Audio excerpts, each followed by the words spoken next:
ছিল 2 মাস বেতন বাড়াইতে পারিনি, তো উল্টে এসে বাড়ি ঘর সম্পূর্ণ ঘরের ভিতরে পড়ে যায়, মনে করো বাড়াতে পারিনি, তো দিয়ে কান্নাকাটা করা, তারপর মানুষ আসে তখন আমাকে বাড়ি করেছে।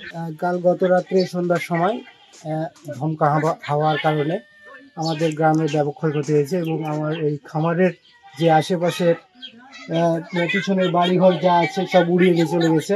আমার খামারে প্রায় 100-র উপরে মুরগি কালকে রাত্রে ভিজার কারণে মারা গেছে।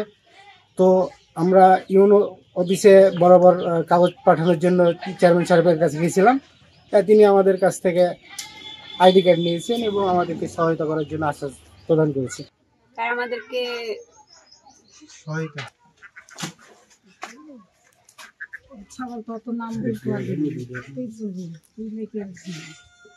না না ওটাই সব শুনলাম রাতের ঝড়, তারপরে মোবাইল করে দেখি আসে বাড়ি ঘর সব পুড়ে গেল, মানে পড়ে গেছে। এবার দেখি 4টে ঘর একবারে পড়ে একবারে কিছুই না, নিশ্চিত হয়ে যাবে।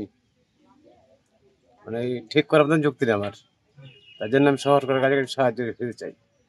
শেষ উড়ে রাত্রে খুব কষ্ট, গরু বাছুর যে এটা ওটা যে জায়গা নাই।